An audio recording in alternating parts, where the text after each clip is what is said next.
ஒருத்தனை மனசுல வச்சுக்கிட்டு இன்னொருத்தன் கூட பொணமா வாழறத விட மனசுக்கு பிடிச்சவனோட ஒரு நாள் வாழ்ந்துட்டு செத்து போயிடலாம். நீ ஆசைப்படுறவனோட உன்னை நான் சேர்த்து வைக்கிறேன். கவலைப்படாத. ஏய், கவலைப்படாத. ஏய், அழாத மஞ்சு. ஏய், ப்ளீஸ்.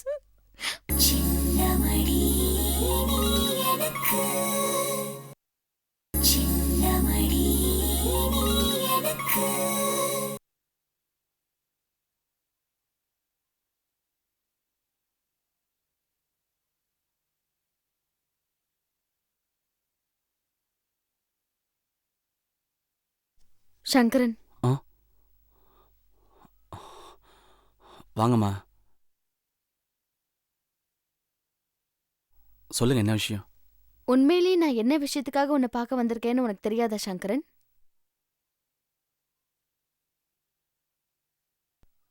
உனக்கு தெரியும், ஆனா தெரியாத மாதிரி நடிக்கிற. உன் நடிப்பை இனிமே நான் நம்ப தயாரா இல்ல சங்கரன். ஆனா மஞ்சு உன்னை நம்புறா. தன்னை விட அதிகமா அவ உன்னை நேசிக்கிறா. அதனாலதான் நீ அவளை காதலிக்கலன்னு தெரிஞ்சும் தான் உயிரை விடவும் துணிஞ்சிட்டா. நல்ல வேலையா இப்ப எப்படியோ காப்பாத்தியாச்சு. ஆனா நிரந்தரமா அவளை காப்பாத்தணும்னா அது உன் வார்த்தையில தான் இருக்கு சங்கரா. மஞ்சு உன்னை எவ்வளவு லவ் பண்றான்னு உனக்கு தெரியுமோ தெரியாதோ, ஆனா எனக்கு ரொம்ப நல்லா தெரியும்.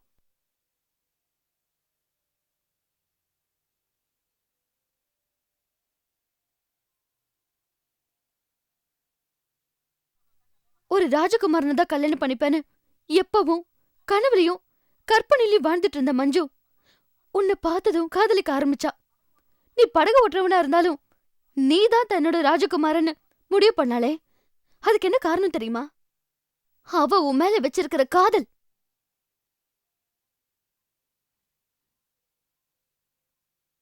தன்னோட அம்மா எத்தனையோ தடவை சொல்லியும் கேட்காம விதவிதமான மாடர்ன் ட்ரெஸ்ஸ போட்டுக்கிட்டு இந்த கிராமத்திலேயே வித்தியாசமான பொண்ணா வளைய வந்த மஞ்சு, என்னைக்கு நீ அவளை பார்த்து நீங்க புடவை கட்டினா மகாலட்சுமி மாதிரி இருப்பீங்கன்னு சொன்னியோ, அன்னைக்கே அவகிட்ட இருந்த மாடர்ன் ட்ரெஸ் எல்லாம் தூக்கி போட்டுட்டு புடவை கட்ட ஆரம்பிச்சாளே. அதுக்கு என்ன காரணம் தெரியுமா? அவ உன் மேல வச்சிருக்கிற காதல். மஞ்சுவை பத்தி எனக்கு நல்லா தெரியும். தனக்கு பிடிச்ச எதையும் மத்தவங்களுக்காக விட்டு கொடுக்காத பிடிவாதக்காரி. அப்படிப்பட்டவ நீ பஞ்சாயத்துல பணம் கொடுக்க முடியாம தலை குனிஞ்சு நின்னப்போ உன் அவமானத்தை தான் அவமானமா நினைச்சு நீ பணம் கட்ட தன்னோட வலையில கொண்டு வந்து கொடுத்தாலே. அதுக்கு என்ன காரணம் தெரியுமா? அவ உன் மேல வச்சிருக்கிற காதல் தான். பொதுவா ஆம்பளைங்க தனக்கு பிடிச்ச பொண்ணை பார்த்ததும் முதல்ல காதலிக்க ஆரம்பிச்சிருவாங்க.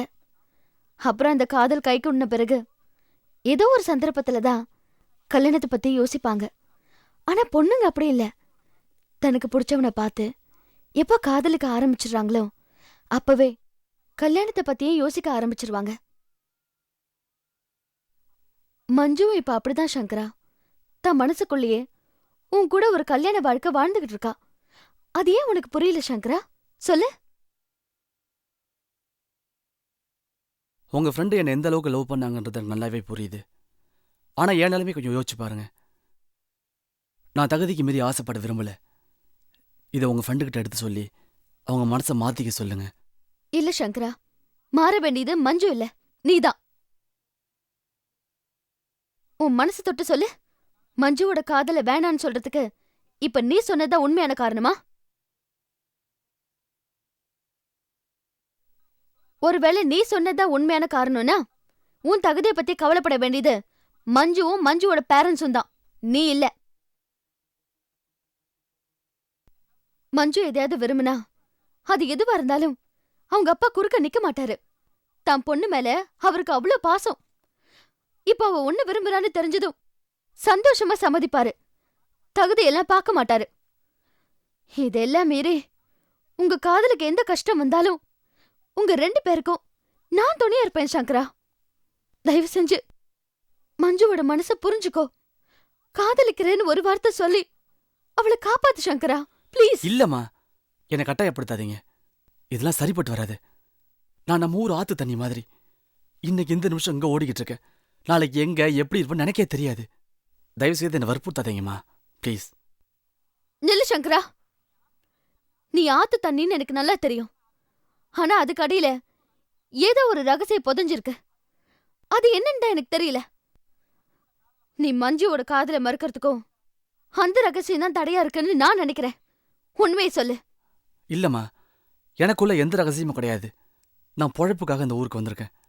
வந்த இடத்துல காதல் அது இதுன்னு போட்டு மனசை குழப்பிக்கிட்டு பொழப்ப நான் கெடுத்துக்க விரும்பலமா. இத என்ன நம்ப சொல்றியா? இங்க பாரு சங்கரா, முதல்ல உன் குடிசைக்கு வந்தப்ப அங்க நீ வச்சிருந்த ரேர் இங்கிலீஷ் புக்ஸ் எல்லாம் பார்த்தப்போ என் மனசுல உன்னை பத்தின முதல் கேள்வி தோண ஆரம்பிச்சிருச்சு. அந்த கேள்வி அதோட முடிஞ்சில்ல.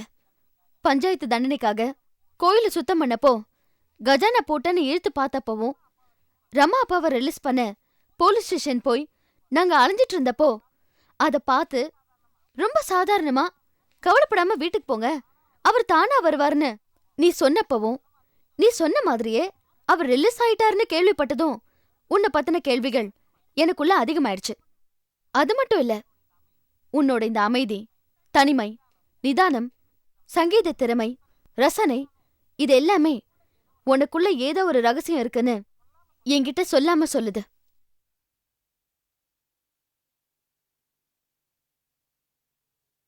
சொல்லு சங்கரன், நீ யாரு? உனக்குள்ள இருக்கிற அந்த ரகசியம் என்ன?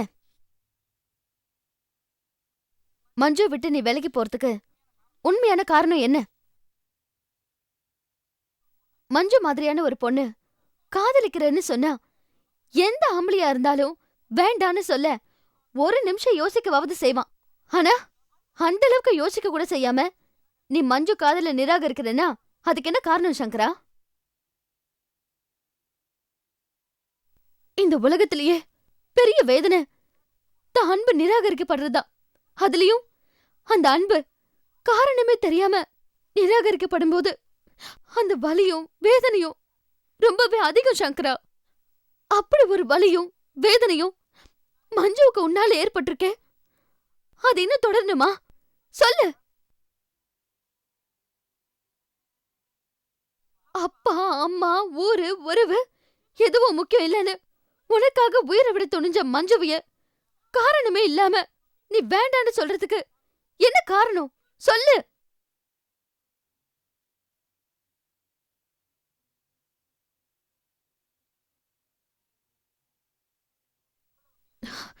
இவ்ளோ கேட்டோம் வாய திறக்காம நிக்கிறியே, நீ என்ன மனுஷனா இல்ல ஜடமா?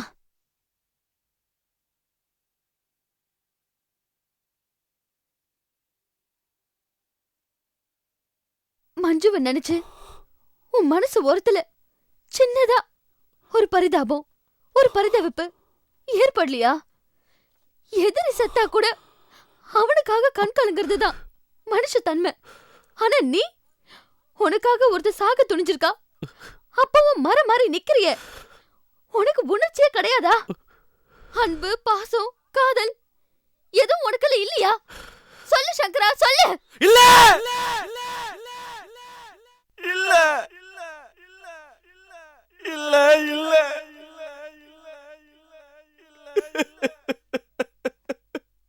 இல்ல இல்ல.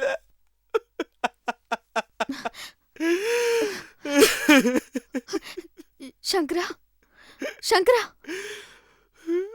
சந்தோஷமா அன்புமா வாழ்ந்துக்கிட்டு குடும்பத்துல என்ன கீடி உழுதுச்சோ அப்பவே உணர்ச்சிலாம் செத்து போச்சுமா. நீங்க சொன்ன மாதிரி நான் ஜடந்தாமா.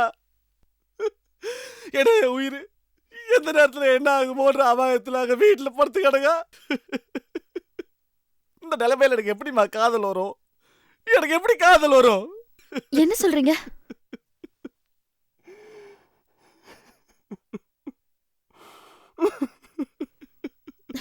சங்கரன், சங்கரன் ப்ளீஸ்.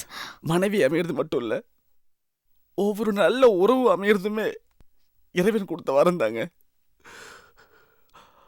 அப்படி ஒரு வரமா அமைஞ்ச குடும்பம் தான் என் குடும்பம்.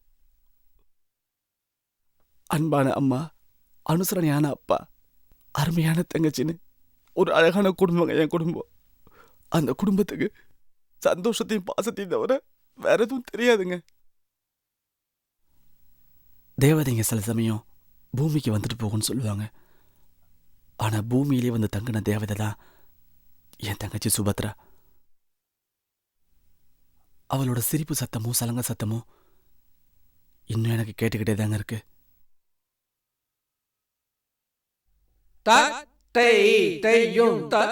தாம் கிட்ட கெட்டி தாக்கத்த ஜம் தரிதா தகத கெட்டி தாக்கத்த ஜம் தரிதை தத்த கெட்டி தாக்கத்த ஜம் தரிதா தத்த கெட்டி தாக்கத்த ஜம் தரிதை தத்தடிதா தத்தடத தஜொடுத தகத்திக்கு கர்தக தர்கிருதம் தகத்திக்கு கர்தக தர்கிருதம் தத்தடிதா தத்தடத தஜொடுத தத்திமித தகத்திக்கு கர்தக தர்கிருதம் தா தகத்திக்கு கர்தக தர்கிருதம் தா தகத்திக்கு கர்தக தர்கிருதம் தா.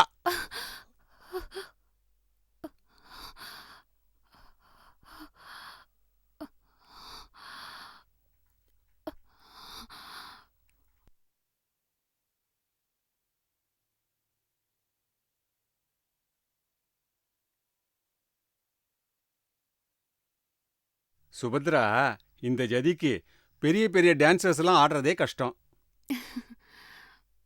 இந்த சின்ன வயசுல நீ ஆடி இருக்கேன்னா அது பெரிய விஷயம்.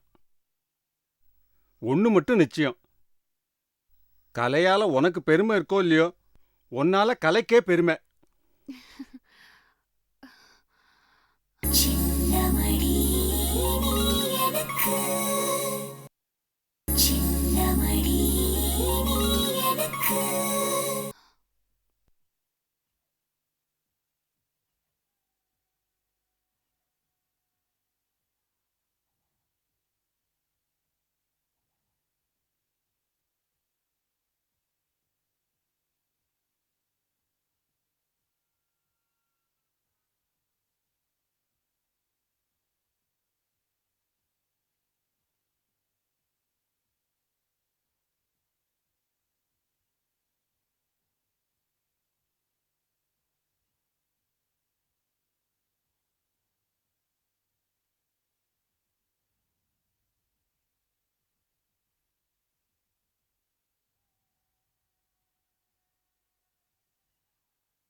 கங்க்ராட்ஸ்.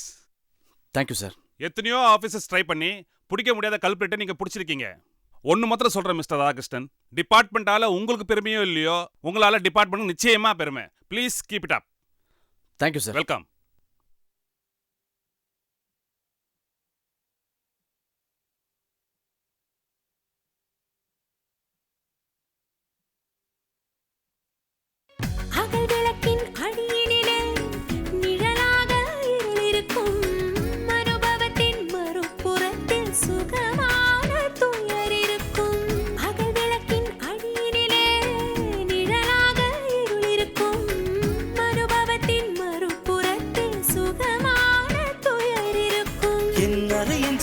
திரைகளிலே உன் அழகு பருவம் படபடக்கும், உன் பாத கொலுசின் அசைவினிலே என்